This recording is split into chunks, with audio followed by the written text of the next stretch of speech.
Y tengo en la línea al doctor José Padua, cuentavientes. José Padua es neumólogo, su especialidad es medicina interna, tiene una subespecialidad en neumología por el INER, es certificado por la Sociedad Europea de Neumología, neumólogo en el Hospital Vite Médica y en el Centro Médico ABC. ¿Cómo estás, José? Hola, Marta, muy bien, con mucho gusto de estar contigo y con tu amable auditorio. No, bueno, nos encanta que estés con nosotros porque hoy clases intensivas de COVID de alguien que ya lo vivió de cerca. Pepe, ¿cuántos casos has tratado hasta ahorita? Hemos tratado 6 casos, Marta, 6 de los casos. cuales 3 de ellos han requerido hospitalización y uno de ellos pues estuvo en cuidados intensivos con apoyo ventilatorio invasivo durante 9 días. Wow. Oye, esa es la primera pregunta que te tengo, Pepe, para todos los que nos están escuchando. Del día 1 que tienes, por decirte, el primer síntoma, pensemos que te confirman que tienes coronavirus. Del día 1, ¿a qué día es cuando normalmente la gente requiere hospitalización? Porque yo estoy pensando que te empieza la tos, tienes calentura, te sientes mal, tienes el cuerpo cortado y te dicen que te quedes en tu casa. Y de repente, ¿a qué día se complica? Mira, Marta, esa es una excelente pregunta porque ya sabemos generalmente que el periodo de incubación es de 5 a 6 días, pero en la segunda semana, que es cuando se empiezan a desarrollar los síntomas, es cuando el paciente se puede poner potencialmente grave. Ajá. Entonces, entre el día 6 y el día 14 es una semana crucial porque en esa etapa es cuando la gente puede requerir pues de apoyo en hospitalización o en una unidad de cuidados críticos. O sea, de que te da el primer síntoma hasta el día 6 es probable que estés bien, pero si se te va a complicar, se te empieza a complicar a partir del día 6, 7. Correcto, porque en la primera semana puede ser que estés en un periodo de incubación e incluso hasta se ha visto que hasta en el 25 o 30% de los pacientes puede haber un curso asintomático totalmente hasta la curación. Ajá. Pero en el otro 70%, generalmente entre el día 5 y 6 comienzan los síntomas. Okay. Y entre el día 6 y 14 es cuando puedes realmente, la reacción inflamatoria producida por la infección viral puede desencadenar pues en una forma grave de esto. Entonces, estás en tu casa, sabes que tienes coronavirus, te dicen que te guardes, ¿no? Entonces tú estás con el cuerpo cortado, con calentura, con paracetamol, te sientes medio mal y juras que entre más días vayan pasando, te vas a ir sintiendo mejor y vas a ir saliendo. En algunos casos es al contrario, entre más días pasan, te vas sintiendo peor hasta llegar a un punto que dices, me tengo que ir al hospital. ¿Cuál es ese punto y cuál es ese síntoma que te dice necesitas ir al hospital? Esa es excelente pregunta. El síntoma más importante para detectar tempranamente que una persona se está deteriorando, tenga o no tenga comorbilidades, si sea un adulto mayor o no, es la disnea, que es la falta o la sensación de sed de aire. Ese es el síntoma cardinal para saber que una persona que está incrementando este síntoma debe de acudir a revisarse para que podamos tener una valoración integral en donde podamos saber cuáles son sus niveles de oxigenación en sangre y de acuerdo a eso poder saber si necesitamos hacer un estudio de imagen del tórax para saber qué tan delicado es el caso y saber si esta persona requiere o no hospitalización. Oye, una pregunta, Pepe, para todos los que somos hipocondríacos y que sí tenemos un oxímetro en nuestra casa, cuando empiezas a sentir falta de aire y te tomas la cantidad de oxígeno que te entra al cuerpo con un oxímetro, ¿cuánto marca cuando estás mal? Bueno, lo normal a esta altitud de nuestro país es que uno sature, es decir, que la sangre periférica esté saturada de oxígeno en un 90% al menos. Okay. Si no tenemos ninguna enfermedad respiratoria o cardíaca previa. En un adulto sano por lo menos debe de tener 90% o más de 90%. Okay. Sin embargo, si tú eres una persona sana en la que te has medido la saturación de oxígeno y saturas 94 o 95, pero tienes una pérdida mayor de 3% de la saturación basal, eso es un aviso muy sutil y muy temprano de que algo está pasando en tus pulmones. Entonces, eso también es un signo fiel y muy temprano, junto con la falta de aire, la sensación de falta de aire, para acudir a revisión. O sea, si normalmente tú te has checado el oxígeno y estás en 93 y de repente te das cuenta que estás en 90 o en 89 y estás bajando cada día, esa es una alerta de que necesitas ir a un hospital. Correcto, en el contexto de sí, del coronavirus, claro. COVID, claro. Ahora, dime otra cosa, Pepe. Dices que cuando llegas al hospital, tú como neumólogo y que has visto ya 6 casos de coronavirus, te harías una placa de tórax. ¿Qué es lo que buscas ver y qué aparece? Pues mira, en las radiografías simples del tórax o teleradiografía de tórax, generalmente pues están anormales en un 30-40% de los casos. Incluso se ha visto en casos en donde las personas son asintomáticas, se han visto algunas opacidades muy tenues que ya en la tomografía de tórax se advierten como imágenes que llamamos nosotros y los radiólogos en vidrio esmerilado o vidrio despulido, que asemejan un cristal con estas características. Empañado. Son opacidades, empañados, exacto. Y son en parches muy periféricas y predominantemente en las regiones de los lóbulos inferiores, que es donde hay más enzima convertidora de angiotensina, y en esas células epiteliales, esa enzima es la puerta de entrada y de fusión del virus a las células, a los neumocitos, que son las células epiteliales del pulmón. Entonces, predominantemente es en las zonas bajas de los pulmones. ¿Y qué es ese empañamiento? ¿Qué significa? ¿Que el pulmón pues significa una neumonía por el virus y una reacción inflamatoria, una neumonía y una neumonitis. Una reacción inflamatoria que ocasiona que los alvéolos no puedan transportar la suficiente cantidad de oxígeno al torrente circulatorio, y esa es la causa de la baja de oxigenación y de nuestro síntoma de la disnea. De no poder respirar. Claro. Oye, ahora, ¿por qué decides y cuándo decides y por qué la gran mayoría de los casos que hospitalizan, que están graves, los entuban? Bueno, mira, dentro del porcentaje de casos que requieren hospitalización, que aproximadamente pues puede llegar a ser hasta de un 50%, solamente aquellos que requieren una terapia intensiva y asistencia ventilatoria, que son alrededor del 5%, pueden requerir ventilación mecánica invasiva. El resto de los pacientes puede requerir fuentes de oxígeno como puntas nasales, como una mascarilla nasal, como puntas de alto flujo, pero solamente un 5% a 10% máximo de los casos pueden ser tan graves que requieran un apoyo con un respirador artificial.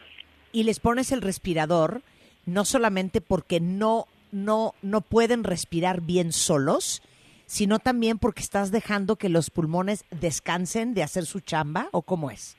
Esa es una excelente pregunta. Mira, el respirador artificial no cura. Realmente la reacción inflamatoria de los pulmones debe de empezar a disminuir con múltiples herramientas que tenemos, como inhibidores de la replicación viral, como antiinflamatorios, y lo que hace el ventilador o el respirador es como ser una muleta para el pulmón, poner a descansar los músculos, la bomba de músculos que nos ayuda a que entre el oxígeno de la atmósfera a los alvéolos, y los pulmones estarán descansando, y en ese periodo en el que se disminuya la replicación del virus y que se desinflamen los pulmones con algunas herramientas farmacológicas, el ventilador pues lo único que hará será poner a reposar los músculos respiratorios. Es una herramienta, pero es una muleta, realmente no es un tratamiento dirigido contra el COVID.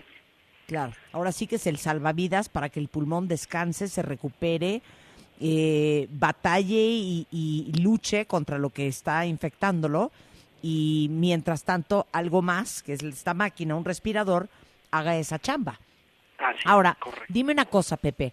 De los 6 casos de coronavirus que has tenido, ¿cuántos han sido hombres y cuántos han sido mujeres? Esa es otra muy buena pregunta. Han sido 5 hombres y una mujer. Eso es bien Porque se sabe interesante. que es Y más. tú, que eres neumólogo, que es el rey dueño de los pulmones, ¿le podrías explicar a todos los hombres que puedan estarte escuchando ahorita por qué hay más casos de coronavirus en hombres que en mujeres?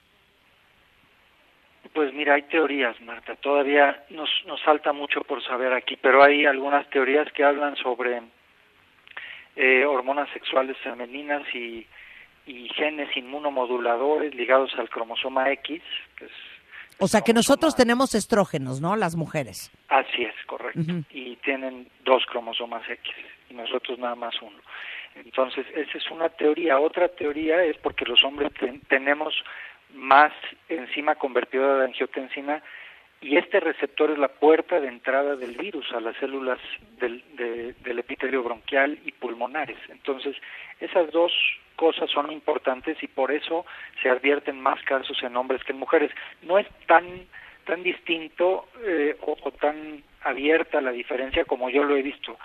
Lo que se refiere en la literatura hasta hoy es a lo mejor 1.7 hombres por una mujer. Uh-huh. Pero sí, a mí me ha tocado ver más hombres y sobre todo gente no tan grande de edad, que ese es otro punto importante. A ver, ¿cuál es el rango de edad de estos 6 pacientes? Pues han oscilado entre los 43 y los 63 años, en ese rango de edad. Y los 6 teniendo más que años, o sea, de los 6 pacientes, ¿cuántos tenían entre 40 y 50 años? 3 de ellos tenían menos de 50 años y 3 tenían más de 50. Eso es bien importante, Pepe, porque yo creo que parte de la razón por la cual mucha gente joven o adultos jóvenes no están preocupados es porque lo que se ha sentido a nivel mundial es que es un tema más preocupante en el adulto mayor.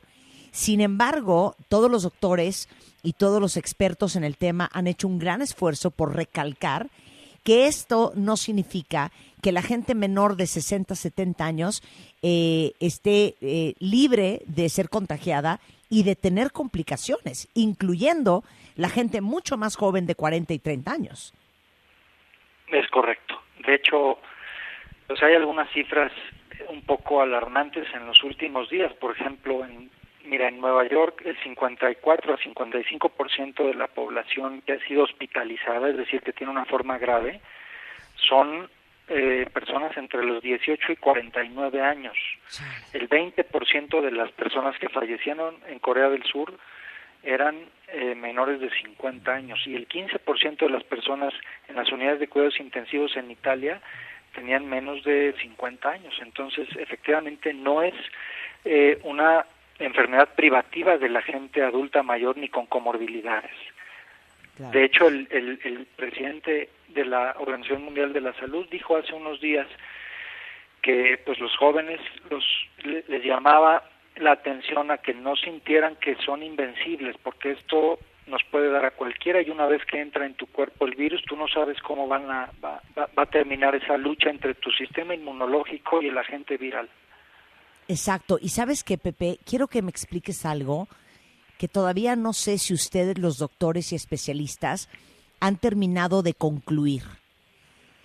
Tienes un paciente, uno de tus pacientes, de hecho, era un hombre de 40 años, sano, y esto es pregunta para mí, para todos los compañeros, que uno puede pensar, oye, yo soy una persona súper sana, es súper raro que yo me enferme, en mi vida me ha dado gripe, o me ha dado muy pocas veces gripe, o hace 5 años no me da gripe, nunca me ha dado influenza, y es muy raro que yo me enferme.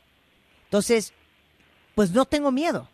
Pero tenemos casos como los que tú tuviste, de gente súper sana, que estaba, digamos que, fuerte, entre comillas, y que tuvo complicaciones. Entonces, ¿de qué depende?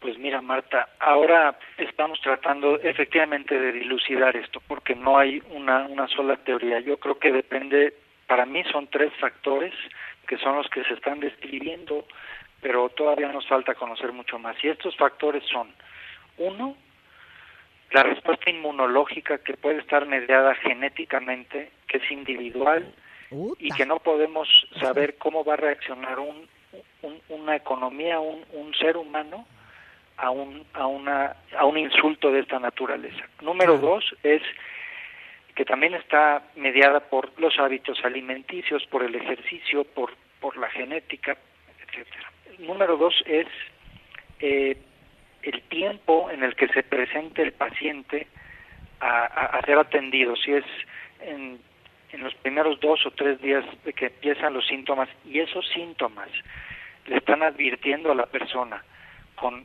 mucha falta de aire, que las cosas no van bien. Eso es un dato para que la gente se presente a revisión.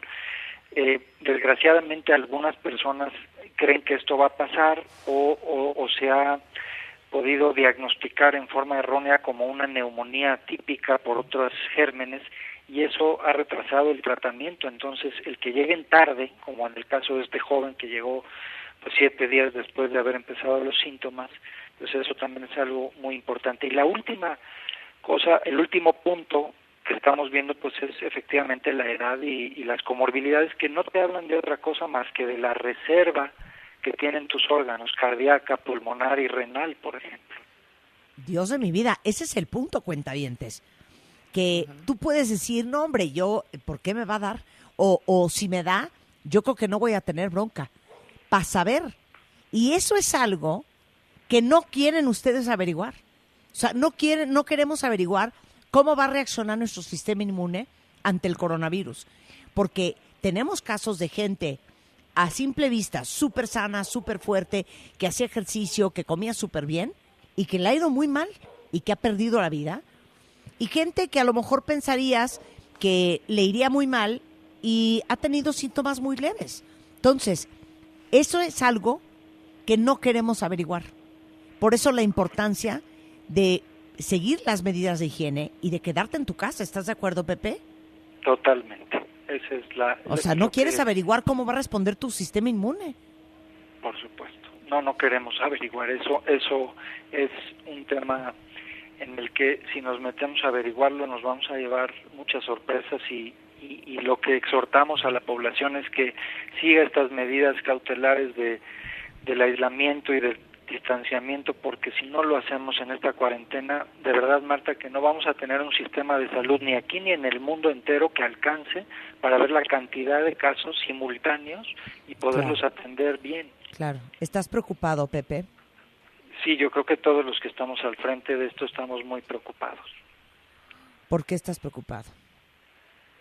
Pues estoy preocupado porque veo todavía en el camino de la casa al hospital, pues mucha gente en las calles caminando, hay tráfico, hay gente que desgraciadamente o no tiene acceso a la información aún o no se la está tomando tan en serio, y creo que ahí pues exhortamos muchísimo a las autoridades a que si ya hubo un retraso, pues no lo haya más, y si hay que tomar medidas más enérgicas, pues es por el bien de los mexicanos, porque si no vamos a vivir un escenario parecido a lo que ya vivieron en otras partes como en Italia y en Europa, y no queremos eso aquí, Marta, porque sabemos que tenemos menos recursos humanos y menos recursos en hospitales, y no queremos vivir una situación de esa naturaleza.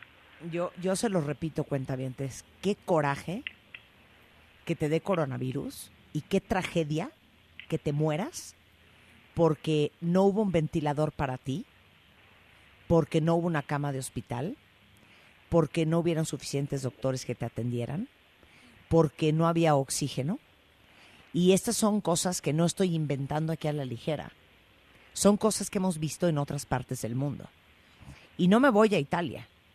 Me voy a la ciudad de Nueva York, que es el epicentro de la pandemia a nivel mundial, por arriba de Wuhan, China. Hoy están preocupados que en una semana ya no van a tener oxígeno. Tienen un serio problema de suministros de mascarillas, de guantes, de todo el equipo protector que necesitan. Y si así está una ciudad como esa, ¿cómo nos tocaría a nosotros? Rebeca, ¿tienes alguna pregunta? No, básicamente has dicho todas, has hecho excelentes preguntas al doctor. Y Pepe, como estuve hablando el viernes contigo, tengo una sola duda, una. Claro que sí, Rebeca, con mucho gusto. Platicamos un poco del virus, de cómo está conformado, que es una serie de, que es un organismo que no está vivo, no es un ser vivo, es un organismo que está envuelto por grasa y proteínas y que es muy fácil de desintegrar. Pero quiero la diferencia entre el 1NH1 y este virus. ¿Cuál es más letal? Bueno, lo que sucede es que el riesgo de transmisibilidad es mayor en este caso, en este coronavirus o SARS-CoV-2, en el caso del virus de la influenza. En el caso del virus de la influenza, pues tenemos una vacuna y tenemos un antiviral muy efectivo, o dos antivirales muy efectivos. Aquí todavía no lo tenemos, Rebeca, y estamos en búsqueda del mejor antiviral, pero no lo tenemos realmente, y no tenemos una vacuna. Entonces, en ese contexto estamos más desprotegidos. Además, no tenemos, como lo tenemos en el caso de la influenza, pues reacciones cruzadas con este virus, porque este virus es nuevo. La influenza, aunque ha mutado y tiene varios serotipos, pues de alguna manera se vio que los adultos mayores, por ejemplo, que se morían menos, pues tenían alguna reacción cruzada por infecciones en el pasado con otros serotipos de virus de la influenza. En este caso no lo hay, porque es un nuevo virus a nivel mundial que mutó y tuvo la capacidad de transmitirse de un animal a un ser humano y de un ser humano a otro ser humano. Gracias a Dios, en el momento actual todavía no se han detectado mutaciones de estos dos serotipos, que es el serotipo L, que es el que se quedó en Wuhan, y el serotipo S que estamos viendo en el resto del mundo. Todavía no hay casos de mutación y espero en Dios que no los haya. Y una última pregunta, ¿me permites, Marta? Este nuevo brote de neumonía típica que se está dando en diferentes estados, Pepe, y que son, pues en números es bastante grande. ¿Crees tú que esté relacionado con el coronavirus? Hay muchos estados que están reportando neumonía atípica, muchos estados. De hecho, hay infinidad de cartas de defunción con esto. Bueno, yo creo que vamos a volver a llamar al doctor. Sí, el punto de lo que está diciendo Rebeca Cuentavientes es que en muchos hospitales y clínicas se ha reportado la complicación o la muerte de gente como neumonía típica. Pero como se están haciendo muy pocas pruebas en México, comparado con la cantidad de habitantes que hay en el país, para saber si esos serán casos de coronavirus o no. Por eso yo siempre he dudado, y se los he dicho abiertamente, que los números que ustedes ven del gobierno, por ejemplo, hoy sé que estamos en más o menos 1,000 casos, la verdad es que esos números son muy ambiguos, muy parciales, porque ¿cómo vas a saber que son 1,000 si hay tanta gente allá afuera a quienes no les han hecho la prueba y que seguramente lo tienen? Entonces no son 1,000, son mucho más que 1,000. Entonces, todos esos miles y miles de casos, creo que 2,000 y cacho este día, que dicen que son sospechosos, la gran mayoría seguramente son positivos. Hoy tenemos 993 casos confirmados, créanme, son mucho más que esos. Y 2,564 casos sospechosos, créanme, muchos de esos casos son positivos. Lo que le estoy diciendo, Pepe, ya estás de regreso. Sí, es que estos casos de neumonía atípica que se han reportado, yo creo que también podrían ser casos positivos de coronavirus, porque el hecho de que se estén haciendo tan pocas pruebas en un país donde hay 122 millones de habitantes, claro, no lo hay prueba cual, que alcance. Claro, no, lo cual a mí me delata que estos 993 casos que tenemos confirmados hoy, la verdad es que han de ser muchos más. Yo creo que sí, Marta. Seguramente muchas de esas neumonías en las que no se encuentra un agente etiológico, una causa, estaría forzosamente obligado a que les hicieran una prueba de PCR para COVID, porque así tenemos que pensar en el momento actual. Cualquiera de los neumólogos, infectólogos, médicos internistas, urgenciólogos o alguien que tenga contacto con un paciente con una neumonía típica, es forzoso hacerle esta prueba, porque de eso depende pues las medidas cautelares para no infectar a otros personales de salud y del tratamiento, por supuesto. Y estoy de acuerdo contigo, los estados fronterizos tienen aparentemente 10 o 15 veces más casos que nosotros. Eso no puede ser. Claro. Está habiendo un subdiagnóstico en nuestro país, y eso es por la falta de pruebas, efectivamente. Claro. Una pregunta, Pepe, dicen aquí, la gente que tiene asma, yo incluida, hay asma o asma alérgica, ¿existe una alta preocupación? Pues mira, vamos, en el contexto de las enfermedades o de las comorbilidades que se advierten, en las que puede haber una forma pues grave, pues sí, son las enfermedades respiratorias crónicas. Sin embargo, si una persona con asma pues está bien controlada y está en forma asintomática, lleva a cabo su vida normal, evita pues los alergenos que sabe que le condicionan un descontrol, no fuma, procura hacer ejercicio, en ese contexto no está con sobrepeso, creo que no habrá mayor problema, ni hay que alarmarse, siempre y cuando pues lleve su asma en buen control. Si su asma está descontrolado, o si fuma, o si tiene obesidad o sobrepeso, bueno, pues eso sí le condiciona un poco más de riesgo a que si se infecta por este COVID-19 o SARS-CoV-2, pues tenga una forma un poco más grave de la entidad. Claro. De los 6 casos, ¿cuántos salieron adelante, Pepe? Gracias a Dios, los 6, hasta ahorita, incluyendo el hombre joven que estuvo intubado. Ya hace más de 5 días que pudimos extubarlo y ya está sentado en un reposet, hablando y comiendo, y vamos muy bien. Todos han salido adelante. Bendito es el Señor. Dicen aquí en redes sociales que da muchísimo coraje salir a la calle, y es el caso de muchos de ustedes que han tenido que salir a la calle y ven la cantidad de gente en México que todavía está afuera. Se les entiende perfecto la frustración y el enojo que da ver a tan poca gente consciente de lo que está pasando. Dice aquí una cuentaviente, justamente Doris Leal, que está en Atlanta, que en Atlanta, igualmente en Chicago, ha habido casos de bebés contagiados y que han perdido la vida por el coronavirus. Igualmente un chavo de 18 o 20 años que le dio coronavirus y que igualmente se complicó y se murió. Y esto nos recuerda lo que dijo el doctor hace un momento, que nadie está inmune a que esto se le complique, porque desconocemos cuál es la reacción de nuestro sistema inmune al coronavirus. Has mencionado varias veces el tema de sobrepeso, Pepe, y en un país con tantos problemas de sobrepeso como México, ¿por qué es un factor de riesgo? Pues mira, sabemos que el paciente obeso en general es un paciente inmunodeprimido. Es una enfermedad, la obesidad. Es un estado patológico, y eso lo vivimos en el brote de la epidemia en 2009 de influenza.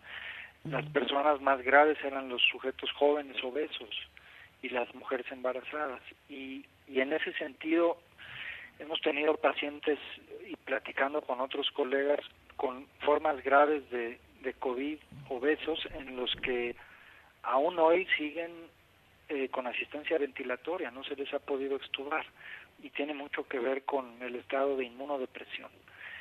Hay teorías actuales ya acerca del daño que existe en el endotelio, que es el tejido que cubre los vasos sanguíneos, y los sujetos obesos generalmente tienen daño endotelial, como los sujetos con diabetes, como los pacientes con enfermedades cardiovasculares, hipertensión, cáncer. Ese daño endotelial puede determinar que nuestros soldados del cuerpo que nos van a defender en contra del virus, que se llaman linfocitos T, esos linfocitos, cuando hay daño endotelial, pueden ese endotelio puede abrirse un poco y estar permeable, y esos linfocitos, cuando tienen que ir a atacar al virus en el pulmón, pues ya no son la suficiente cantidad o la misma cantidad que había en un inicio, porque se estuvieron fugando.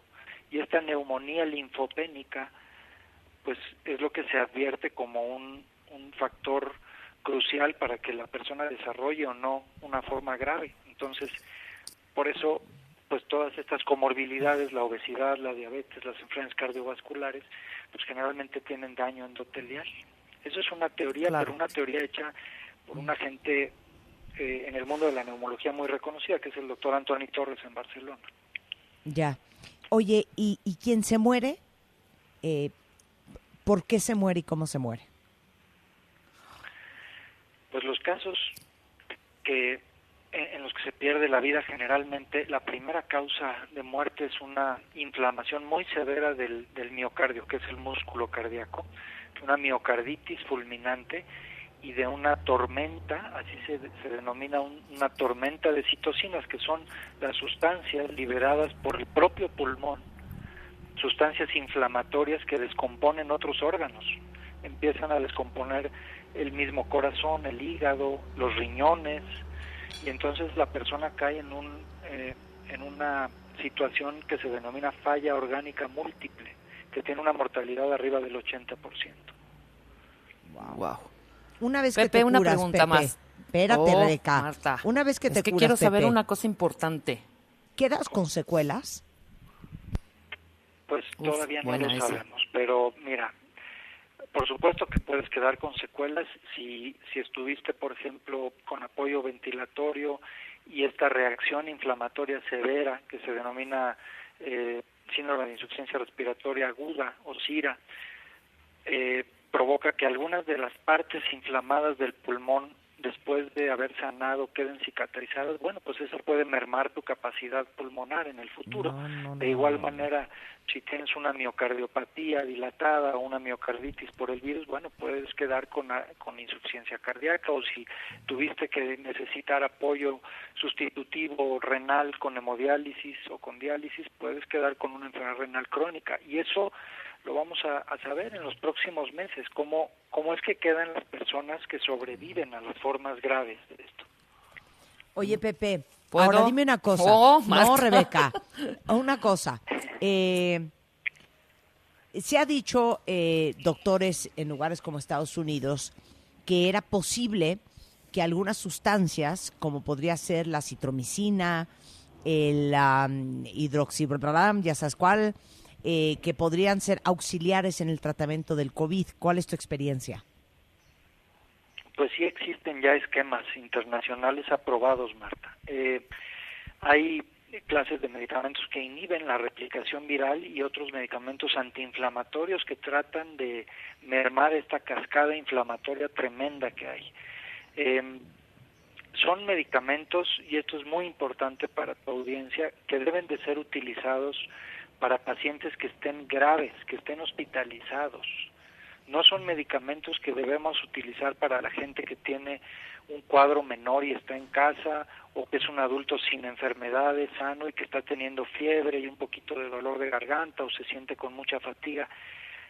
Si hacemos esto, Marta, no vamos a beneficiarles de más a esas personas que están con un cuadro menor, y sí vamos a quitar la posibilidad de que las personas que estén graves realmente puedan acceder a estos medicamentos, porque no hay la cantidad suficiente en el mundo de estos fármacos para poder tratar a todos los pacientes, y de hecho no es la recomendación de la OMS y de los Centros para el Control de Enfermedades.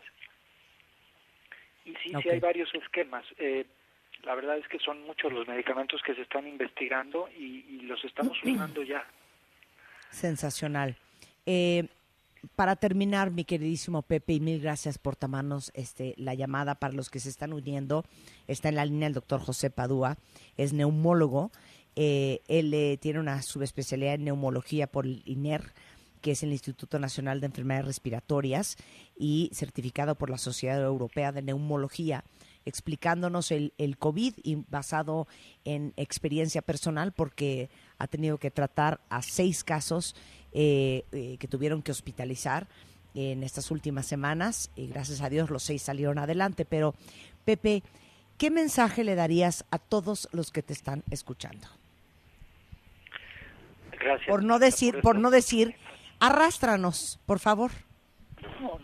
No, mi intención no es alarmar, ni mucho menos, es generar la misma conciencia que has estado tú generando ya como líder de opinión, y es, pues, invitar a que todos nuestros paisanos y nuestros compatriotas tengan la responsabilidad y la solidaridad entre nosotros de que unidos podamos tratar de vencer a este virus, y que en la medida en la que nos enfermemos, que sabemos que el 80% de la población mundial nos vamos a contagiar, pero en la medida en la que pueda ir siendo paulatino, podremos tener los médicos y todos los trabajadores de salud la oportunidad de tratarlos bien y de que podamos ayudar a conservar su vida. Entonces, si nos infectamos todos al mismo tiempo, no hay un sistema de salud en el mundo, en el mejor país, en el que ustedes escojan, que pudiera atenderlos a todos. Y yo de esa manera pues los invito y les pido de la manera más atenta que nos ayuden, porque con ustedes vamos a lograrlo, con su apoyo. Muchas gracias, Pepe. Totalmente. Si alguien ocupa, el doctor Pepe Padua está en el Hospital Vite Médica en Santa Fe, igualmente está en el Hospital ABC de Observatorio. Ahorita pongo sus datos en Twitter por si alguien necesita un neumólogo, Dios no lo quiera.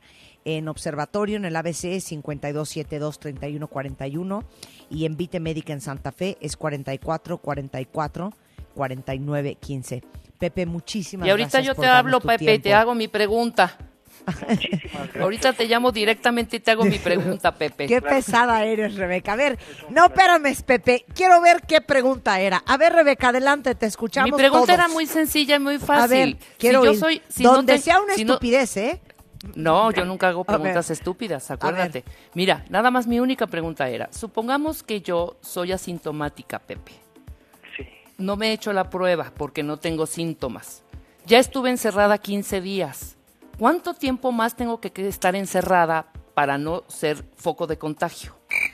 Esa es la única pregunta que quería yo que hacer, porque es importante. Mucha gente es asintomática, ¿no? Sí. Los que estamos como en esta responsabilidad de guardarnos, pues no nos hemos hecho ninguna prueba porque nos sentimos bien. Yo ya llevo 20 días. Supongamos que yo sí tengo el virus, pero soy asintomática. ¿Me tengo que guardar otros 15 días? ¿Otros 20?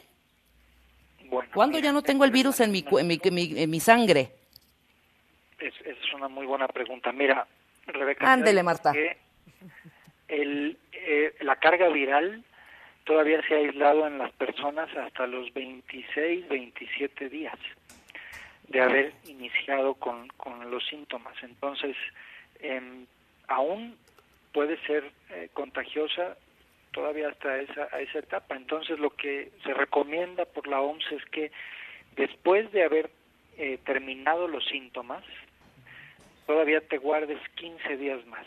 En el caso de las personas que son asintomáticas, pues es muy difícil saberlo, pero se prevé que sea por lo menos estos 26, 27, 30 días.